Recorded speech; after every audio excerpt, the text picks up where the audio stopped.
Hi, and welcome to Mrs. Pam Reads, where we are continuing in my 30 years Backstairs at the White House, which is a memoir by Lillian Rogers Parks. And in our last video, so this is the third video of this chapter, chapter 6. In the last video, we talked a little bit about the dogs, and we talked a little bit about John Mays, one of the staff members back there, talked a little bit about the seniority and the caste system backstairs, and a little bit about how the presidents or their wives would test perhaps the loyalty or honesty of the staff or the visitors by planting things or leaving things out in the open to see if anyone would take it. Interesting. All right. So finishing up this chapter. In 30 years, I've done a lot of odd jobs, you can bet. I've even made some emergency doll clothes for a tearful, motherless Diana Hopkins, who had come to the White House to live with her father, advisor to FDR. And I can recall rushing out of the White House after all department stores were closed at 6 o'clock in search of 6 large casserole dishes, which must be all alike. Wow. Sorry, we have a pelican in our pond outside. Okay, the pans have to be alike. For corn pudding, for President Ike's old West Point cronies who were coming for dinner at 8. Around the downtown area, I made a quick survey from my chauffeur-driven car and saw the situation was hopeless. And then I remembered a dime store that stays open late on Upper 14th Street.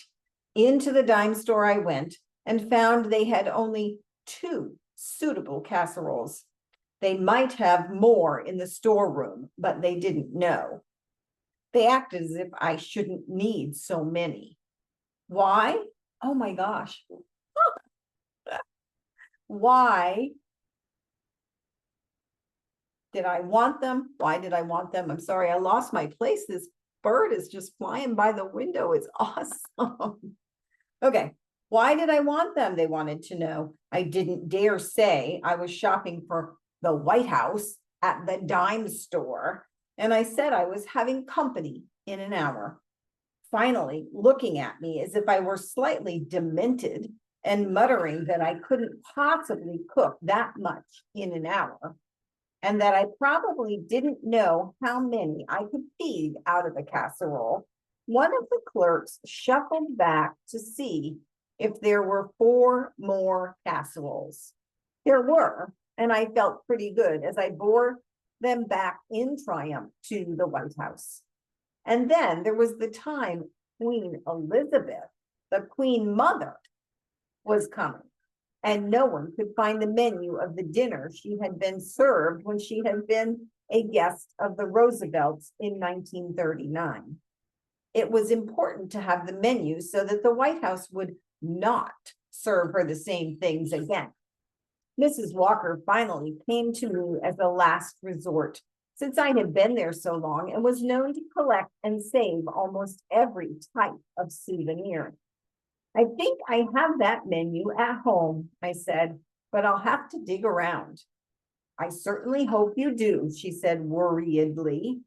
I hunted almost all night, but finally found it buried away in one of my many White House treasure chests.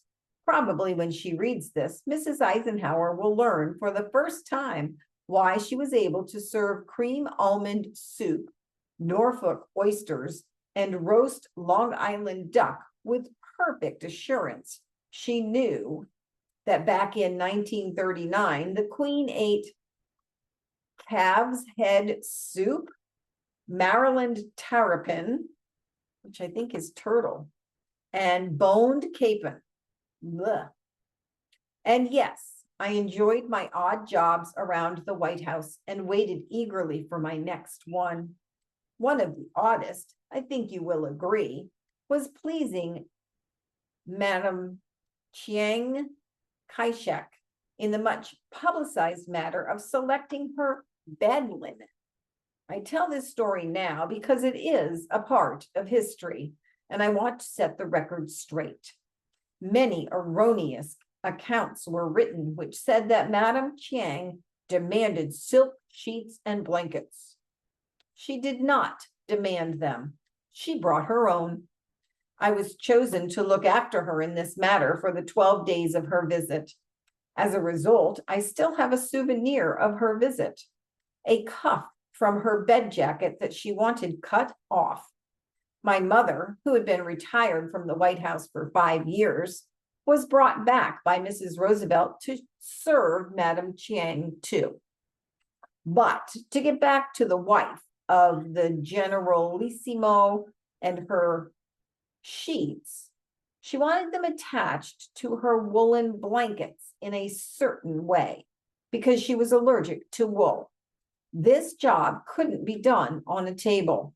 I had to put a large sheet on the floor in the 3rd floor hall to keep the silk sheets clean and crawl around the floor, folding and sewing the silk sheets over the blanket.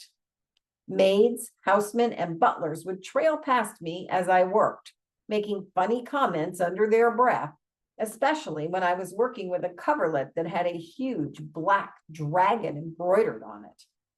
With everyone talking about my project around the house, no wonder it reached the ears of the reporters and got into the papers. Madame Chiang actually made me do was make a coverlet out of a blanket. It wasn't easy, and it had to be done every day. Wow. I would put a silk sheet on my percale work base, then place the wool blanket so that it was centered on the sheet. Then I would fold the silk sheet up and over the blanket on all sides, carefully mitering the 4 corners. Finally, I would baste the 3 pieces together so that there would be a 6-inch border with mitered corners all the way around. Fortunately, the embroidered sheet, which was on top, was the exact size of the blanket she had brought, or I would have lost my mind. Every day, the maids, Wilma and Julia, would launder the silk sheet that was next to her skin, but the embroidered sheet on top was not laundered. Fortunately, Madame Chiang had brought 4 of them. I remember one was unbelievably realistic red roses. It was my favorite, and I simply altered them so that each was used only 3 times. For this, I received a handsome tip of $15 when Madame Chiang left. Now, $15 in 2026 doesn't sound like a lot, but $15 in 1960, whatever, early, was a pretty good tip. Everyone used to leave tips, and backstairs at the White House, we were shocked to the core when Mrs. Eisenhower decreed that there would be no more tipping. Even the first families would tip when they had entertained a large group, and we had worked especially hard and long. Mrs. Roosevelt was particularly thoughtful that way. Mrs. Truman would check on whether her house guests had left anything for us, and if they had overlooked tips, she would take care of it herself. But the new rule under the Eisenhowers was that the ushers had to tell the guests, when asked, that tipping was not permitted.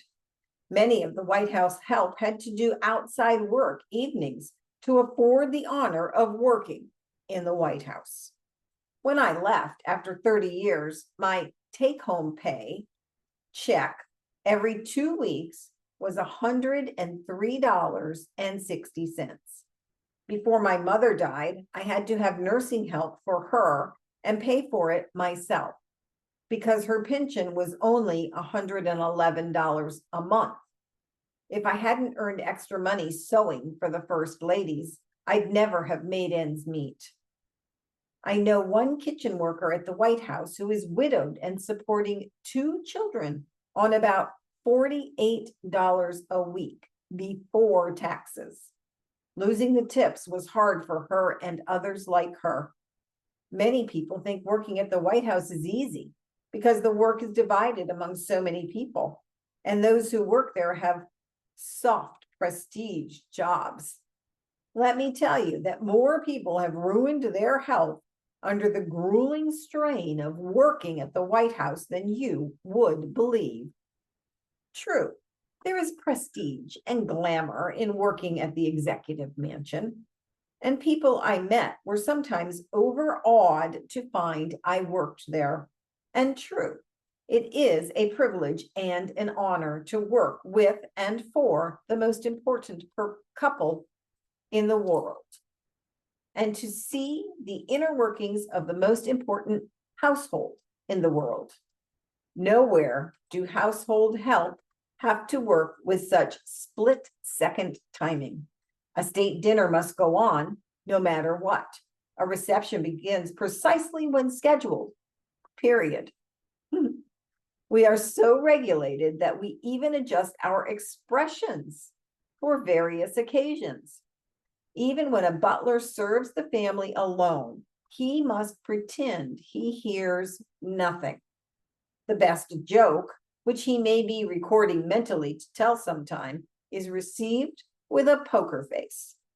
Incidentally, you may be interested to know that whenever there was a state dinner, I had to stand by with needle and thread to fix any tiny flaws in the tablecloth while it was being ironed right on the table.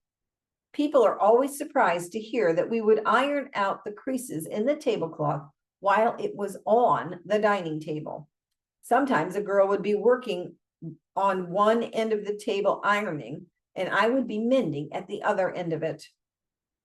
Napkins, too, sometimes needed delicate work around the embroidered initials US, where the material breaks first.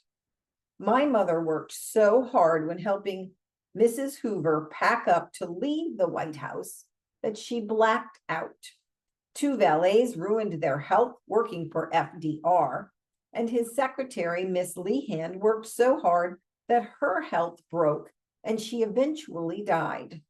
That's just to mention a few Roosevelt casualties.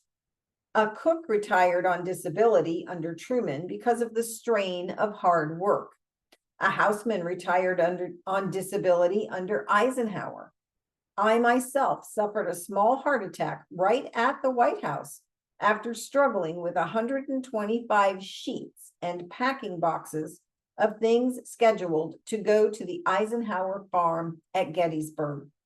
The White House doctors were excellent, and I was back at work in a few days. World rulers in general are not easy to work for. I was at the White House when Churchill's valet fainted from rushing so much.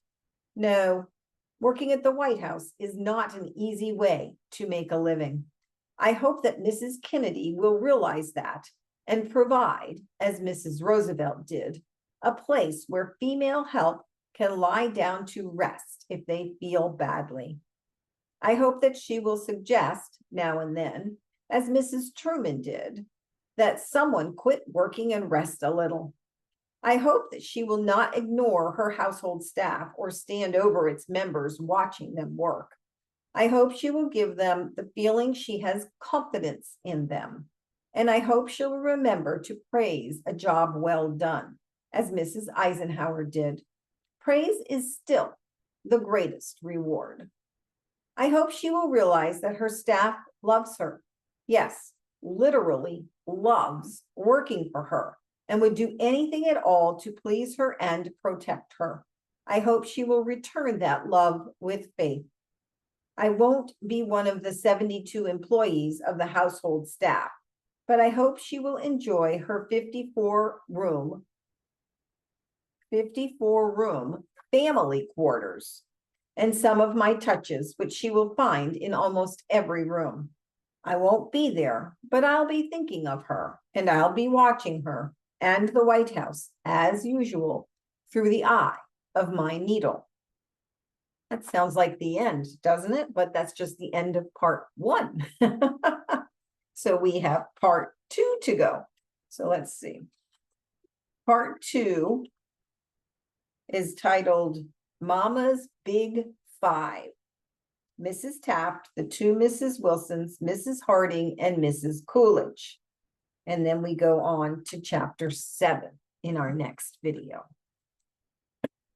All right. I hope you guys are enjoying this. I find it very interesting to get a back behind the scenes, so to speak, look at what goes on at the White House. Certainly what did go on, but I would guess a lot of that is still going on today.